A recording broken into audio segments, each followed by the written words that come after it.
Have you encountered individuals who take advantage of your vulnerabilities, pushing you to do things you knew were wrong? Have you ever found yourself torn between seeking approval from the wrong crowd and standing up for what's right? These questions are the heart of a tale that will leave you with invaluable lessons about resilience, empathy, and the importance of true friendships. If you've ever felt trapped, mocked, or pressured to conform, prepare to be inspired. Stay with us till the end, and you'll have the keys to unlock a brighter, more fulfilling life. Now, on to our story. Once upon a time, there was a little donkey that strolled carefree through the countryside, observing the clouds, the leaves of the trees, and the birds that flew above him. He was so distracted by everything above his long ears that one day he didn't notice what was hidden under his hooves, and so he fell into a well. Fortunately, the well's opening wasn't deep enough to hurt him, but it was narrow enough to prevent him from getting out. No matter how hard he tried to climb, all he could do was exhaust himself in the attempt to get out. Desperate, he began to bray and cry in sadness. He was about to lose hope when he saw someone peering into the hole where he was trapped.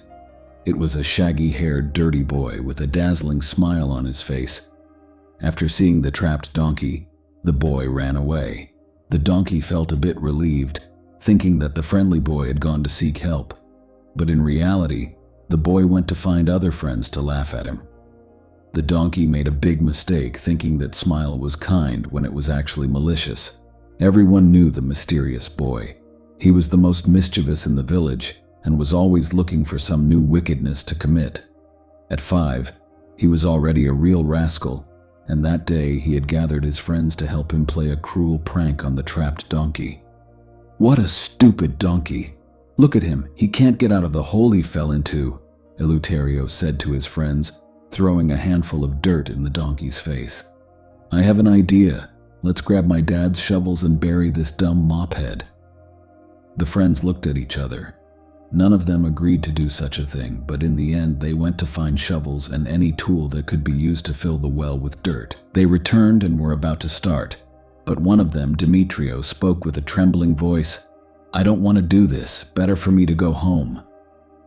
And Eleuterio mocked him, shouting in his face, "You're a chicken," making chicken noises and urging the others to make fun of him.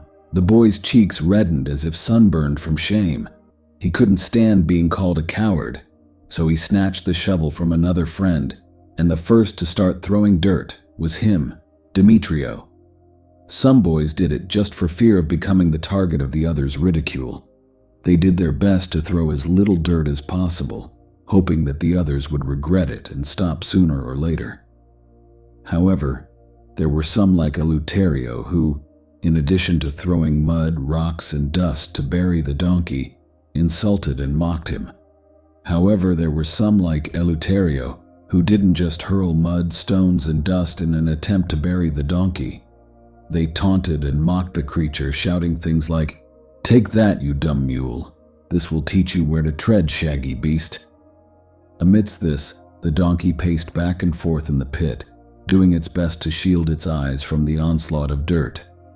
But the boys were relentless, flinging more and more earth, not just to demean him but to injure him.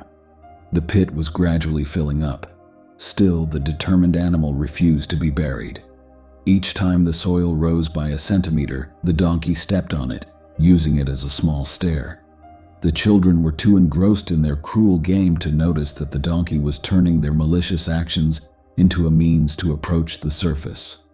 After some maneuvering in the pit and careful placement of his hooves to avoid being entirely buried by the dirt and debris, the donkey managed to get close enough to the surface. With a mighty leap, he broke free from his confines, leaving the children in shock.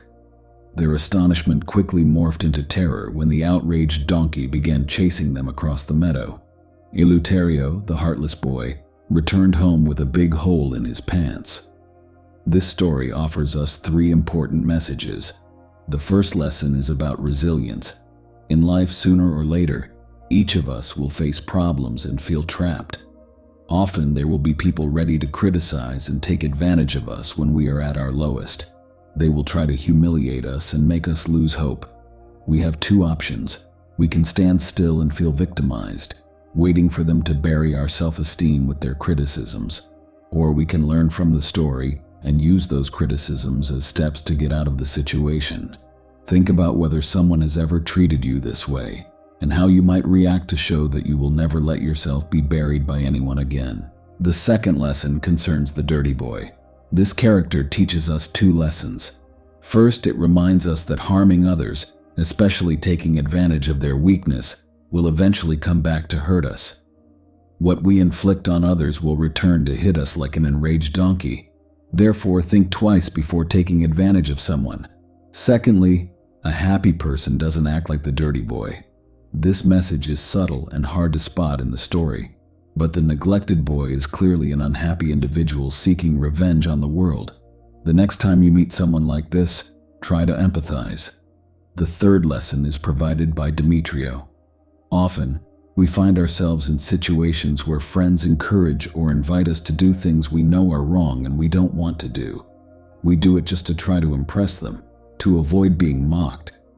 However, what they say to intimidate and manipulate us is false.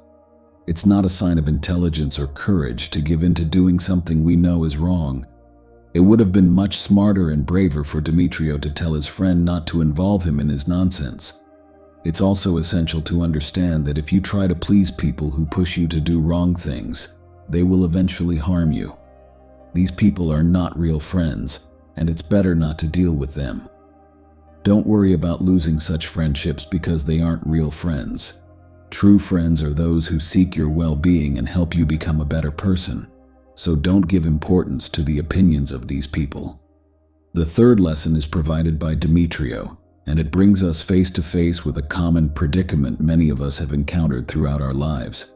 It's a situation where the allure of fitting in or gaining the approval of friends can lead us down a path we instinctively know is ethically wrong. It's a scenario where the desire to avoid ridicule or mockery from our peers sometimes compels us to act in ways that compromise our values. Succumbing to such pressures, regardless of how tempting they may seem, isn't a testament to intelligence or courage. Instead, true wisdom and bravery lie in having the conviction to resist involvement in actions that go against our principles. Furthermore, it's crucial to recognize that the intimidations and manipulations used by those who coax us into wrongdoing are built on falsehoods. Their tactics, often designed to persuade us, are far from genuine. Understanding this truth empowers us to make more informed decisions and resist the allure of misguided actions. Equally important is the awareness that if we continually seek to please individuals who exert undue influence on us, coercing us into immoral deeds, they may eventually inflict harm upon us. Such individuals are not true friends. They are opportunists who exploit our vulnerabilities for their benefit. In these instances, it's essential to distinguish between genuine friendship and superficial associations. Therefore, don't harbor apprehensions about severing ties with these individuals, for they do not possess the qualities of true friends. Authentic friendships are founded on mutual respect, care, and support, with the overarching goal of nurturing each other's well-being and fostering personal growth. In light of this, it's unwise to assign undue significance to the opinions and judgments of those who would lead us astray. As you contemplate your own life's journey, take a moment to reflect upon instances where you may have found yourself compromising your values or doing something you knew was ethically questionable, all in the pursuit of gaining the approval or acceptance of others. It's an experience many of us can relate to, that internal conflict between staying true to our principles and succumbing to external pressures. Consider the emotions and thoughts that swirled within you during those moments when you made choices that didn't align with your core values. What could you have done or said differently? How might those situations have unfolded if you had stood firm in your beliefs and acted in accordance with your authentic self?